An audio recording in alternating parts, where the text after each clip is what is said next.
Jadi Stephanie masih menyimpan perasaan sama John, bahkan John setelah menikah sama Sherry juga dia ngerasa sakit hati karena dia kan masih cinta sama si John itu. Halo semuanya, welcome back dan terima kasih buat kalian udah klik video ini.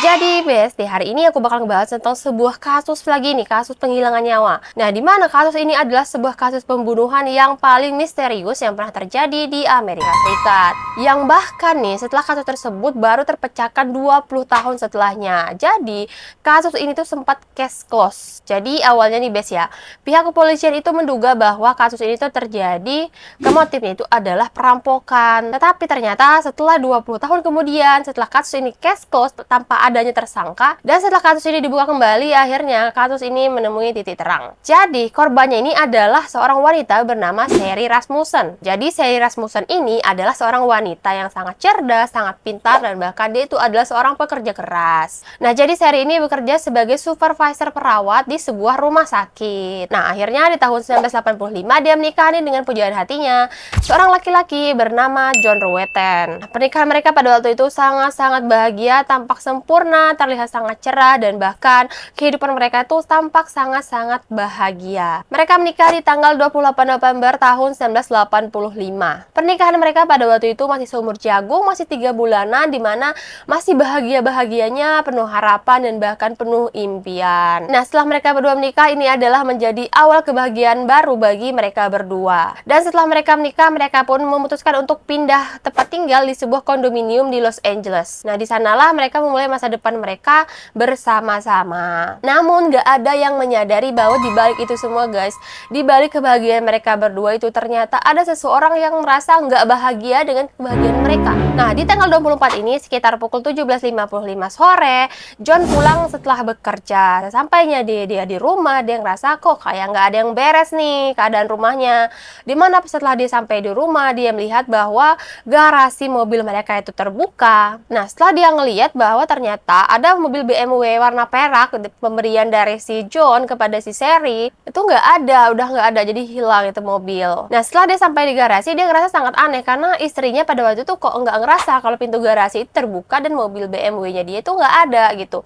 Karena pas banget di hari itu, di hari kejadian, si Sherry ini nggak masuk kerja karena sakit. Jadi seharusnya sang istri ini ada di rumah gitu. Nah, karena sang suami ini ngerasa sangat curiga, dia tuh sangat panik, akhirnya dia langsung lari ke rumah. Tapi ternyata sampainya di dalam rumah, dia menemukan sang istri, itu si Sherry ini, sudah tergeletak di ruang tamu dengan keadaan sudah tidak bernyawa. Dan bahkan di ruang tamu itu sudah berantakan sekali. Pecahan porselen berserakan di lantai di mana-mana, dan juga rak televisi mereka terlihat sudah roboh, lemari kunci terbuka, dan bahkan isinya itu dokumen-dokumen itu sudah berhamburan keluar. Nah, karena sang suami sangat-sangat panik, si John ini langsung menelpon pihak kepolisian, dan gak lama pihak kepolisian datang beserta dengan detektif. Pada waktu itu polisi dan juga detektif masih menduga bahwa kejadian ini tuh adalah sebuah kejadian perampokan. Nah, setelah detektif utama memeriksa tempat kejadian, nah gimana detektif utama pada waktu itu yang menangani kasusnya Sherry ini bernama Lee Meyer. Nah, si detektif ini mulai nih menyusun kembali kejadian-kejadian yang menurutnya terjadi pada hari kejadian. Nah, awalnya detektif ini mencurigai bahwa kasus ini tuh terjadi oleh dua orang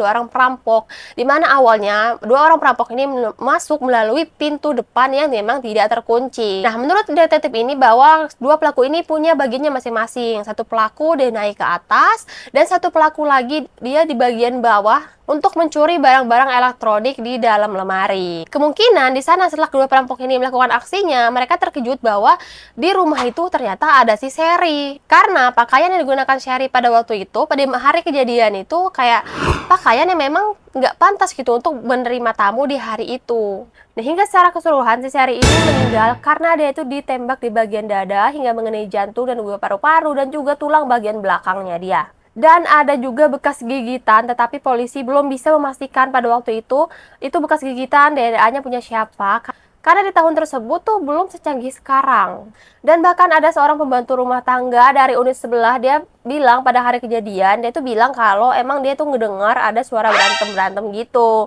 Tapi dia tuh nggak ngedengar bahwa ada suara tembakan. Karena pada waktu itu, pembantu ini ngira bahwa itu hanyalah pertengkaran biasa gitu, pertengkaran dalam rumah tangga. Hingga ia tuh tidak menghubungi polisi.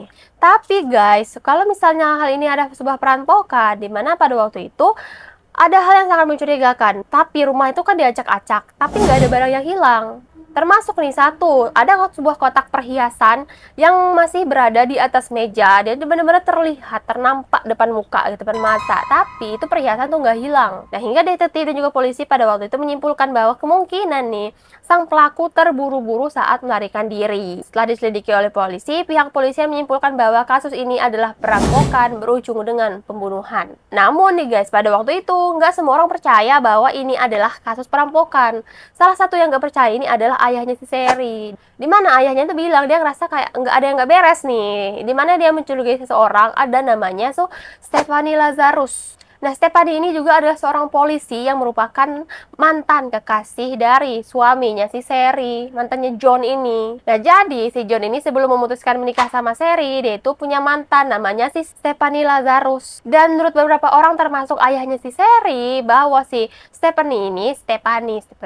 Pokoknya si Stephanie ini tuh ngerasa bahwa dia tuh belum bisa move on sama si John. Jadi Stephanie masih menyimpan perasaan sama John, bahkan John setelah menikah sama Sherry juga dia ngerasa sakit hati karena dia kan masih cinta sama si John itu. Nah, bahkan kata ayahnya si Sherry bahwa si Sherry ini pernah didatangi sama Stephanie sehingga membuat suasana pada waktu itu tuh terasa tidak nyaman. Tapi nih ya, lagi-lagi walaupun ayah Sherry ini sudah ngerasa ada yang janggal, pihak kepolisian pada waktu itu nggak menggubris hal itu. Mereka tetap menetapkan bahwa kasus ini tuh adalah sebuah kasus perampokan. Tapi faktanya memang benar bahwa si John ini tuh pernah menjalin hubungan sama Stephanie Lazarus. Dia itu adalah seorang anggota polisi juga. Bahkan perjalanan cinta si John sama si Stephanie pada waktu itu terjalin sangat-sangat serius di masa lalu. Tetapi mereka ternyata tidak berjodoh karena si John memilih untuk menikah sama si Sherry. Tapi lain hal sama Stephanie, dia ngerasa bahwa dia tuh nggak terima John ini sudah menikah sama Sherry. Dia tuh masih cinta, dan bahkan menurut Stephanie bahwa dia tuh masih punya rasa gitu sama si John. Tapi entah kenapa pihak polisi pada waktu itu nggak menggubris hal tersebut. Tapi lagi-lagi pihak polisi sana menganggap bahwa kasus ini adalah sebuah kasus perampokan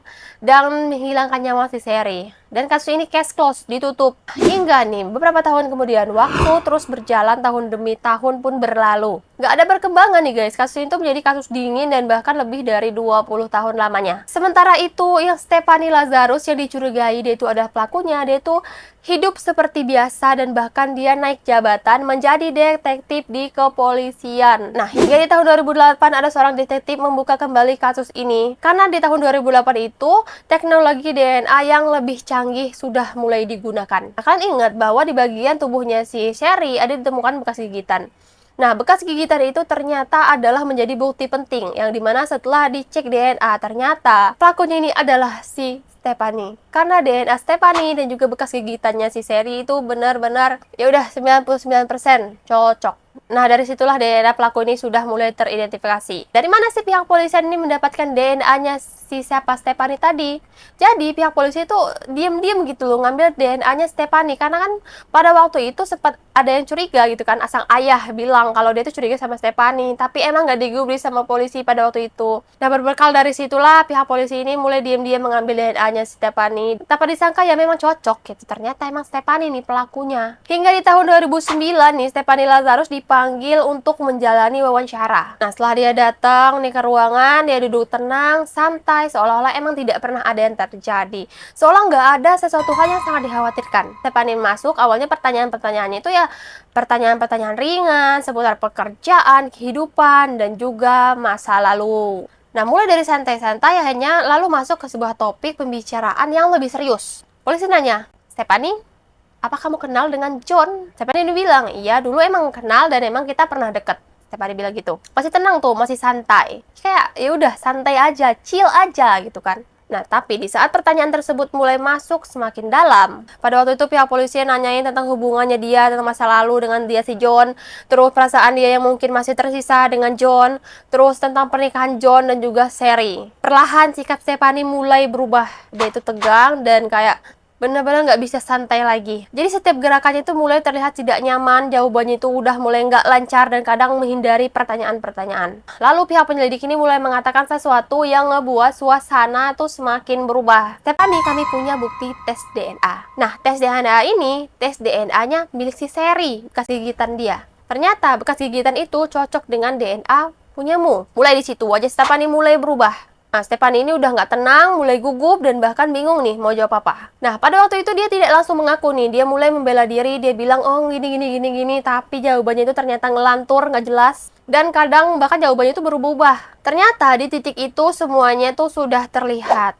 Jadi jawaban Stephanie ini mulai berubah-ubah. Jadi kalau misalnya kalian penasaran bisa tonton aja di YouTube, ada kok video dia di saat dia diwawancarai. Tetapi nggak lama ternyata setelah dia diwawancara, Stephanie Lazarus akhirnya ditangkap oleh pihak polisian tanpa perlawanan. Nah, setelah itu dia diborgol lalu dibawa oleh polisi untuk dilakukan pemeriksaan lebih lanjut. Dimana pada waktu itu pihak keluarga dan juga orang-orang nih berpikir bahwa kok bisa seorang polisi, seorang detektif itu menjadi dalang dibalik penghilangan nyawa seseorang. Hingga 3 tahun setelahnya, lumayan agak lama, di tahun 2012, Stephanie Lazarus ini dinyatakan bersalah atas pembunuhan tingkat pertama.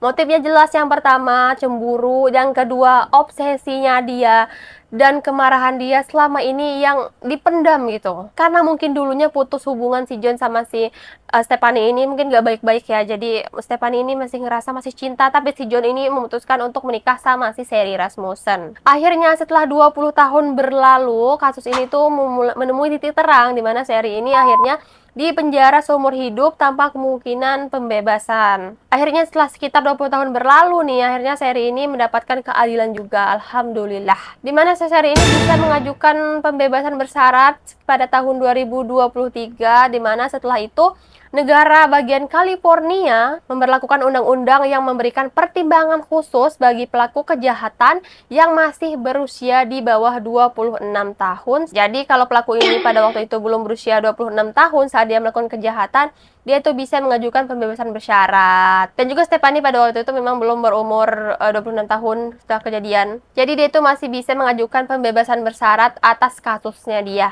Jadi kayak, tapi nggak adil sih kalau dia sampai bebas ya. Cuman aku nggak nyari informasinya apakah dia bebas, aku nggak tahu nih dibebas apa enggak nih sekarang nih. Karena kan dia dari di 2023 itu bisa mengajukan, sekarang 2026, jadi 3 tahun. Kadang nih ya guys ya, kalaupun memang masih punya perasaan, janganlah sampai untuk ngebunuh orang gitu. Karena masa depan kita itu masih sangat-sangat panjang, dan laki-laki itu nggak cuma dia. Mungkin ya kamu kehilangan orang tersebut bakal diganti dengan orang yang berkali-kali lipat lebih baik. Jadi ya gitu aja intinya guys ya, jangan sampai buta gitu. Kalau misalnya kalian memang lagi suka, lagi cinta, cari kegiatan di luar yang bisa merefreshing otak kalian, yang menghindari untuk melakukan kejahatan yang aduh jangan sampai terjadi gitu. Karena dunia ini sangat-sangat luas. Jadi kehidupan kita itu nggak harus mati stuck di satu orang itu.